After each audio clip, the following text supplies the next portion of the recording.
She started out as a social worker and working against violence against women in Australia. Today, she has one of the highest posts in the United Nations system as the Deputy High Commissioner for Human Rights. I'm honored to welcome Kate Gilmore. We are going to talk about Leave No One Behind initiative. That is the core responsibility of the Agenda for Humanity and the duty of the humanitarian community. It is also part of the Sustainable Development Goals. The Leave No One Behind initiative includes being able to capture all the vulnerable groups' needs, including children, persons with disabilities, elderly, refugees, and migrants. Okay, Kate, let's talk about this initiative. It's rather ambitious, but it is also contradictory, as the humanitarian system often has to prioritize and also have cost-saving strategies. So is this initiative really working in practice, and what can you realistically achieve? The concept of leaving no one behind is not new to humanitarian effort. Almost by definition, humanitarians position themselves with people suffering the worst of times, the worst of circumstances, with the least access to assets and opportunity that enables them to respond resiliently. What's different here is that each and every member state of the United Nations signed on to that promise. Now that's a remarkable affirmation, a remarkable mandate. And the idea, therefore, as ambitious, yes it is, and that is because it should be. It's a global agenda. You don't involve every government to be modest. You involve every member state because you're convinced that there are universal values and universal obligations aligned to universal entitlement that need to be upheld even in the toughest of times, in the toughest of places with people experiencing the worst of conditions. So this is the essence of the humanitarian project. It's familiar. It's a challenge of reach, of relevance and of speed. But here's an interesting nuance to it that is, I think, fresh. And it's got two pieces to it. One is it's an invitation to be more fully conscious as humanitarian actors of the way in which the context creates barriers and imposes exclusions so that despite people's own resilience, still they are left behind. They're left behind deliberately, by choice, by decision of those who have the power to affect their lives. The second challenge to all of us in humanitarian response is, are we part of that problem or are we really part of the solution? The iatrogenic question, are we doing more harm in the way that we're responding to the humanitarian challenge, or are we ourselves dismantling those barriers, attitudes, prejudices, and targeting that ensures certain types of people in certain types of situations with certain types of need are always left behind? Now that is what's particularly an opportunity for us all as humanitarians, given the nexus now between the Agenda for Humanity, which is the humanitarian promise, and the Sustainable Development Agenda, with the common bridge of leave no one behind, starting wherever possible with those furthest behind. So the old separations between humanitarian intervention and development strategy have to stop. And we have to integrate them. And the integrating point has to be, if you ask me, human rights. The idea that people are partners in their own resilience. You know, the first responders are not humanitarian actors. They're people themselves.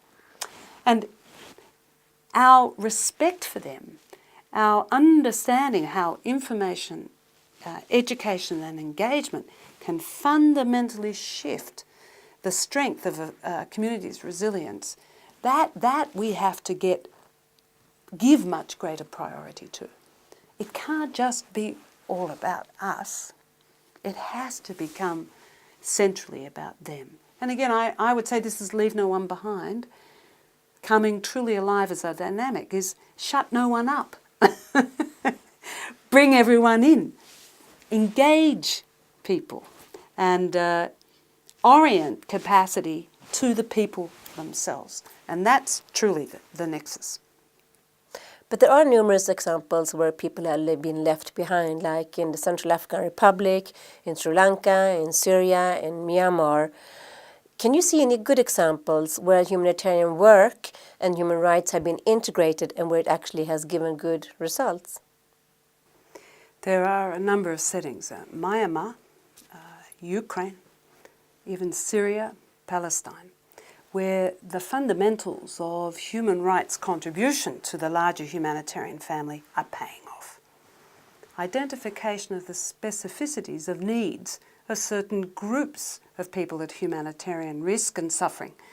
Women, for example, and the ways in which, through the placement of gender advisors as part of the human rights component in missions, we now know so much more about sexual violence. We know so much more about sexual and reproductive health and rights in the context of conflict. And we are so much better at dignifying and seeking to dignify the specificities of women and girls' experiences, fears, and needs in those contexts. Second example is through human rights monitoring. We get better early warning signs and early warning analysis of deterioration. You know, once a conflict has broken out or a humanitarian crisis has occurred, things can still get worse. Now, what are the signs of that? Forced evictions, movement of weapons, indiscriminate attacks, targeting of schools and hospitals. If that information is monitored systematically, brought into the UN family and the broader family of humanitarian intervention, analysed, shared, interpreted, the challenge can go back to the various parties to the conflict to stop that particular behaviour which is threatening protection of individuals. This has been very much the story in Syria and very much the story even in the context of Palestine. But also, for example, people with disabilities. More medical model suggests in a way that the focus should be on that person's inability to interact in their environment. A human rights analysis says it is about creating reasonable accommodation and adopting universal design in the facilities that we build so that everybody is included. And in that sense, it is about a justice-based response. What's fair?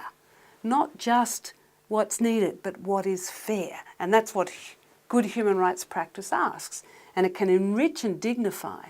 And it can bring us to focus also on what do people themselves say is working well for them. I would describe this as the neck-up engagement with people who are suffering in the context of humanitarian crisis as opposed to the neck-down. No matter where we are as human beings, we have voice, we have choice, and we have a right inalienably to participate in decisions affecting our lives. Humanitarian coordinators are often faced with a very difficult dilemma. Should they denounce violations and risk not having access to the victims or even being kicked out of the country? Or should they say nothing and risk being complicit with the violators? Is this a mission impossible? Yeah. The humanitarian coordinator and the country team engaging and planning the response and its delivery should always include human rights analysis in their assessment of the situation, the circumstances of the population, and the opportunities for robust programming.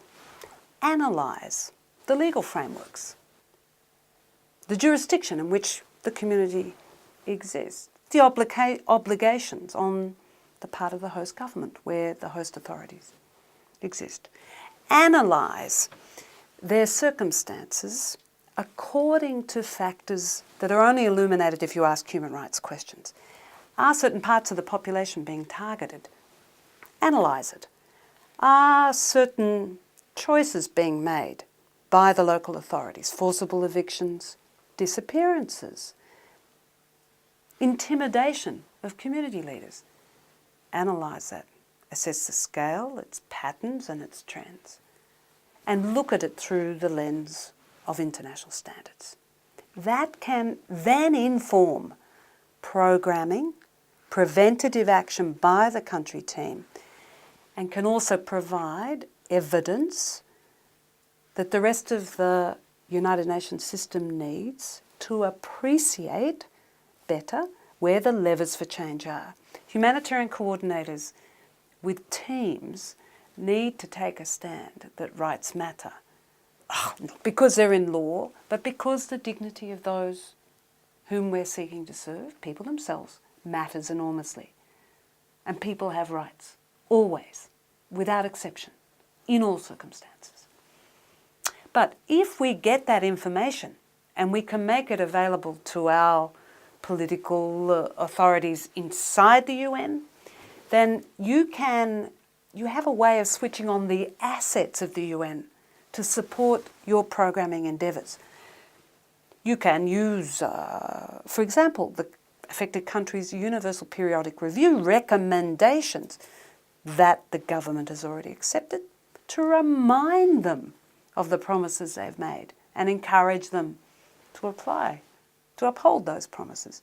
You can invite in analytical, thematic experts from the human rights system, special rapporteurs on IDPs, on housing, on violence against women.